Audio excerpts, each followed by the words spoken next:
Picture this. July 2021, Zomato's 9,375 crore rupee IPO, India's first big internet debut, exploded onto the market with 46 billion rupees in bids, a 38 times oversubscription and a 65.6% day one gain. But that was just a crescendo of a wider revolution. Between 2019 and 2021, marquee new age startups like Nykaa, Paytm, Policybazaar, Delivery and Cartrade stormed the market, raising billions and dragging retail participation to record highs. The initial successes ignited a powerful fear of missing out loop, pulling even more retail money into the new offerings. It truly felt like a changing of the guard in India's corporate scene, with platform-based tech firms taking center stage from traditional asset-heavy businesses. But what happens when mania meets metamorphosis? What happens when euphoric cycles hit a wall? And what is happening now with these new age tech-based firms? We'll find out today. Welcome to Bottom Line by Grow. I'm Radhika Bajaj. Today, we are exploring how new age tech firms have performed since their 2021-2022 debuts. We'll also uncover what went wrong and if now they are on the right path. Now, the period between 2019 and 2021 was a turning point. India's stock indices were at or near then all-time highs in 2021. And this was providing a bullish backdrop for the new ambitious public debuts. In 2021 alone, a record 1.3 trillion rupees was raised via IPOs, fueled by post-pandemic liquidity and a surge of optimism. Venture-backed startups, emboldened by Zomato's successful listing, sensed that public markets had matured and they were ready for new age companies. This unleashed a flood of filings such as Paytm, Policybazaar, Nykaa and Cartrade. Now, these platform-based tech firms took center stage from traditional asset-heavy businesses. In fact, in 2021 alone, there were 42 IPOs, 9 of which were new age startups, a sharp uptick from virtually zero such listings 5 years prior. But why the craze for new age companies? The craze reflects two key factors. These startups like Zomato, Paytm, Policybazaar, Nykaa, etc. have become household names. And with the average age of new Demat account holders dropping from 31 to 29, younger investors are drawn to tech-driven businesses. So how did these companies actually perform on their debut? The very first trading day gave an early hint of how divergent these stocks could be. 3 companies delivered spectacular gains. Nykaa closed 78% above issue price. Zomato jumped 52% on debut, and Policybazaar closed modestly above its IPO price with a 17.35% gain. These gains reinforce the mania of new age tech-based firms. On the other hand, Paytm was an absolute shocker. It plunged 28% on listing day, from a 2,150 rupee issue price to about 1,564 rupees by close. This was one of the steepest first day falls for any major IPO in India's history, and it soured the sentiment for the whole new tech cohort. Cartrade also disappointed with a flat to negative listing. It opened 1% below issue price at 1,600 rupees and closed 2% down on day one. Delivery's debut was also lukewarm. It listed around its 487 rupee issue price with just a 1% uptick, reflecting a more cautious mood by then. When the dust settled after these hyped IPOs, reality hit hard for investors. Most of the new age IPOs dipped. Zomato, Paytm, Policybazaar and Cartrade were down roughly 60 to 65% on average a year out. Paytm the worst at 72%. Nykaa and Delivery held up a little bit better. Nykaa was still 44% down and Delivery remained 26% below its IPO. Certainly, these issues underscore systemic flaws inherent in today's new age startups. One is valuation. They all went public on frothy future hope multiples and got re-rated sharply a year down. Paytm from 43 times sales to 5.4 times amid regulatory pain and cash burning growth. Zomato from 49.5 times to 10.1 times as delivery costs rose and unit economics stayed uncertain. Policybazaar went from 67.5 times to 9.1 times on slowing growth and insurance distribution overhang.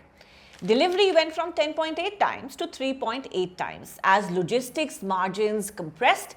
And if we talk about car trade, it went from 27.5 times to 8.7 times as competition and profitability scrutiny tempered earlier exuberance. Secondly, behind the public declarations of raising growth capital often lay a more nuanced reality, the quiet but powerful motivation for early investors to cash out. The structure of the IPOs, specifically the split between fresh issue, which is money going to the company, and offer for sale, which is money going to existing shareholders, provided crucial clues. CarTrade's IPO was a pure liquidity play, with 100% of its 2,999 crore rupee offering being an offer for sale or OFS by existing shareholders. The company, already profitable and cash generating, simply did not need new funds. This meant it was solely an exit vehicle for investors like Warburg Pincus, JP Morgan and Temasek. Then let's talk about Nykaa with a massive 88% OFS. While a small portion of the funds went to the company for expansion, the overwhelming majority of the IPO's 5,352 crore rupee was used by early backers and the promoter family trusts to monetize their holdings. Paytm's IPO, one of India's largest at 18,300 crore rupees, had 54.6% of it as OFS. Major shareholders like the Ant Group, SoftBank Vision Fund and Elevation Capital all trimmed their stakes. Critics later quipped that Paytm's IPO was for the investors, not for the company's need, especially since Paytm already had substantial cash and bank balances of 24,980 crore rupees as of June 30th, 2021, even before the IPO. Policybazaar's IPO had about 34.3% OFS, with SoftBank being the very large component, selling 1,875 crore rupees worth of shares. The founders notably drastically cut down their own OFS to a token amount, signaling their commitment. Delivery's IPO had a more balanced split, with 23.59% OFS after they trimmed the issue size due to market conditions. SoftBank and Carlyle led the selling in this IPO. In contrast, Zomato's IPO was predominantly about growth capital, with a mere 4% OFS by InfoEdge. InfoEdge even halved its planned OFS to signal its confidence. The pattern was clear. The higher the OFS component, the more liquidity driven the IPO likely was. Even regulators grew concerned after seeing huge OFS components in 2021, especially with Paytm, and later they restricted such large shareholder selling. Moreover, the timing also hinted at motivations. Many of these IPOs capitalized on the bullish sentiment of 2021-22, effectively striking while the iron was hot. Moreover, volatility was extreme in those first 12 months, with stocks swinging 5 to 10% in a single day on even the tiniest bit of news. Lockup expiries only amplified the turbulence. When Nykaa's 365-day lockup ended in November of 2022, its share price plunged about 8% in one session as pre-IPO holders offloaded the stock. Likewise, Zomato's one-year lockup expired in July of 2022, and a broader market sell-off, capped by Uber offloading its entire 7.8% stake in August, sent the stock sharply lower. But what about the core business fundamentals? When, if ever, would these companies turn profitable? At the time of their IPOs, only Nykaa and CarTrade were profitable on a net profit basis. Nykaa reported a modest 61.96 crore rupees in net profit and CarTrade at 101.07 crore rupees as of FY21. The other four, Zomato, Paytm, Policybazaar and Delivery, were deep in the red. IPO investors were essentially underwriting continued losses, betting on a future path to profitability. A closer look at their post-IPO financial performance often revealed a more complex picture. Many firms would occasionally report quarters of positive net profit or EBITDA, but a deeper scrutiny often showed that core operating profitability was still elusive. Instead, other income, primarily interest on the massive cash balances acquired from IPO funds, often propped up the bottom line. Zomato provided a prime example. In Q1 FY24, it surprised the market with a tiny 2 crore rupee net profit, its first ever. However, this was largely optical. Zomato's profit before tax was actually negative, swinging to positive only because of a deferred tax credit and a hefty 181 crore rupee in other income.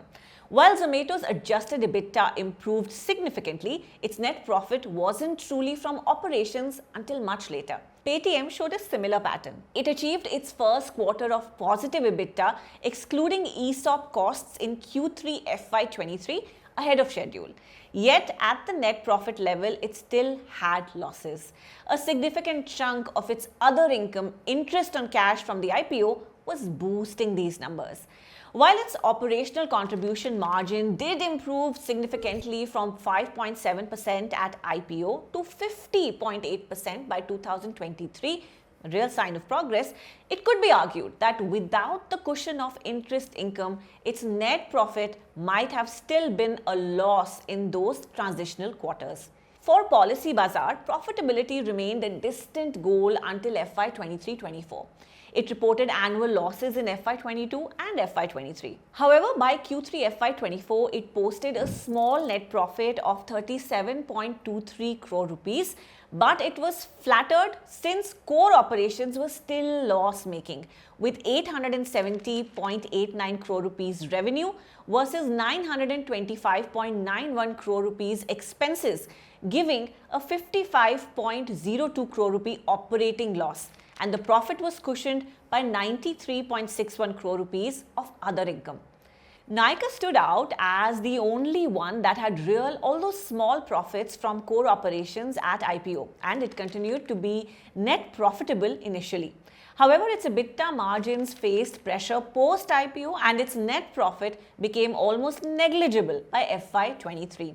Although Nykaa did not rely on other income much as it raised less primary cash. In Nykaa's case, the profitability was genuine but not high enough to impress market valuation. Next, Cartrade. Though profitable at listing, it saw its profit largely bolstered by other income. While its core operations remained near break-even, revenue growth was lackluster. Its profit even dipped and went slightly negative in some quarters of FY22-FY23. Cartrade's case vividly illustrated that profitability without growth did not excite investors. Its stock still tanked significantly as the market focused on its limited growth potential. Thus, this gap between the optimistic promises made during IPO roadshows and the actual outcomes was stark. And this period revealed a pattern of overpromising. Most companies undershot their growth projections. Profitability came later than hoped for, and use of proceeds wasn't always as pitched. Strategic promises were mixed.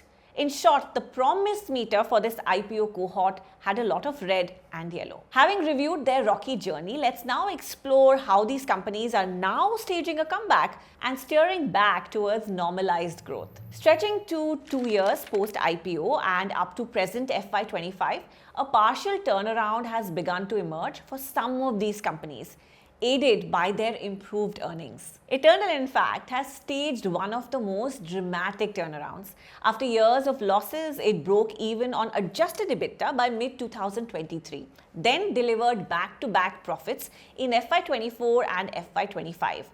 Profit after tax jumped over 50% year-on-year from 351 crore rupees to 527 crore rupees as food delivery margins improved and Blinkit cut its losses. Its stock, which had sunk to 50.96 rupees in FY23 end, is now trading at 307 rupees as of July 28, 2025. 2 years of sustained revenue growth and solid unit economics have transformed Eternal from an IPO cautionary tale into a genuine comeback. Talking about another cautionary tale after a 75% share price collapse post its November 2021 IPO, Paytm has staged a clear turnaround in FY25. Q4 FY25 delivered positive EBITDA and narrowed PAT loss to just 23 crore rupees. Although 44% below its listing level, Paytm's disciplined growth has shifted the narrative from worst IPO in a decade to a genuine turnaround. Even Policybazaar reversed its early post-IPO slump to deliver a blockbuster FY25. Revenues jumped 45% and PAT soared to 353 crore rupees, up 448% from 64 crore rupees in FY24, as new premium issuance grew 45%. After languishing near 400 to 500 rupees in 2022, the share price rallied 177% in 2024, breaking the listing level by 55%. Next, profitable at IPO but hamstrung by stagnant revenue, Cartrade's share slid by 60% in its first year. But FY25 marked a turning point, a 31% revenue rise to 641 crore rupees and a 627% PAT surge to 145 crore rupees, its highest ever. This was thanks to OLX, India's auto classifieds acquisition, and stronger unit economics. Adjusted EBITDA climbed 46%, underscoring improved leverage. After a steady 2023, the stock jumped, and as of July 18, 2025, it trades at 22.6% above its listing price at 2,066 rupees. Nykaa entered the market as a rare profitable unicorn and sustained that in FY25. Revenues climbed 24% to 7,950 crore rupees. PAT jumped 81% to 72 crore rupees. GMV grew 25%, although net margins held at 0.9%. Yet, its stock underperformed. As of July 18, 2025, it trades at 208.75 rupees, 38% below listing level, as investors await faster growth or wider margins before re-rating the shares. Lastly, Delhivery reported its first ever annual profit in FY25, 162 crore rupees. But scratch beneath the surface and the story changes. About 230 crore rupees of that profit came from changing depreciation methods.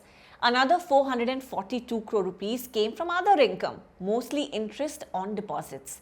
Adjust those out and Delhivery's core logistics business still runs at a loss. Its key segment, Express Parcel, which makes up to 60% of revenue, saw margins fall from 18.4% to 16.2% in FY25. Meanwhile, the stock trades at 191 times its earnings. As such, the stock is stuck at 13.7% below listing, trading at 428.1 rupees as of July 18, 2025. When it comes to operating cash flow, Cartrade Tech has been the clear leader, generating positive operating cash flow every year, while the others are only now turning the corner. Zomato and Delhivery, both heavy burners through FY23, flipped into surplus in FY24 and sustained it into FY25. Nykaa rebounded from mid-cycle cash burn to a strong positive in FY25.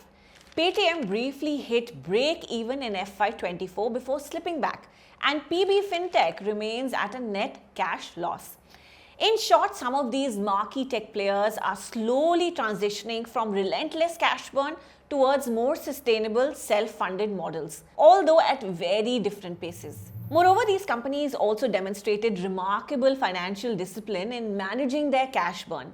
The IPOs had provided a substantial war chest, largely covering their immediate cash needs and allowing them to avoid returning to the equity markets during unfavorable times. As such, none of the 6 companies went back to equity markets for more cash after their IPOs. Zomato, instead of raising more cash, used its stock to acquire Blinkit. Nykaa, being cash generative, needed no additional fundraising. Paytm, with its huge IPO fresh issue, even managed a share buyback in December 2022, arguing it had excess capital and confidence in its path. Policybazaar also foresaw no further fundraising, expecting internal cash generation to pick up. Cartrade, which took no fresh money at IPO, used its 1,100 crore rupee reserves to finance its acquisition of OLX Autos in FY24. And if we talk about Delhivery, well, despite ongoing losses, it utilized existing IPO cash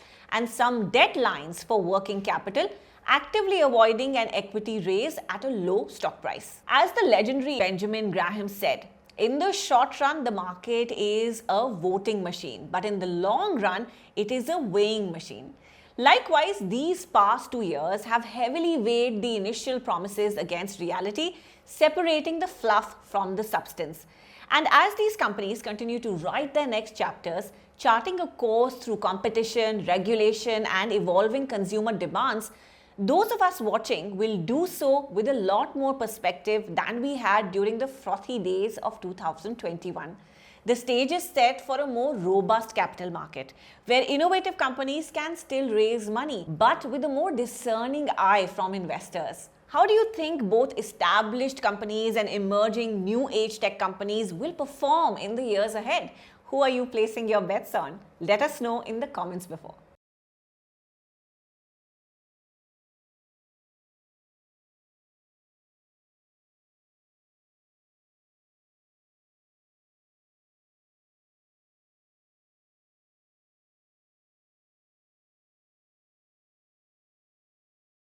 Investment in securities market are subject to market risks. Read all the related documents carefully before investing. Please read the risk disclosure documents carefully before investing in equity shares, derivatives, mutual fund, and or other instruments traded on the stock exchanges.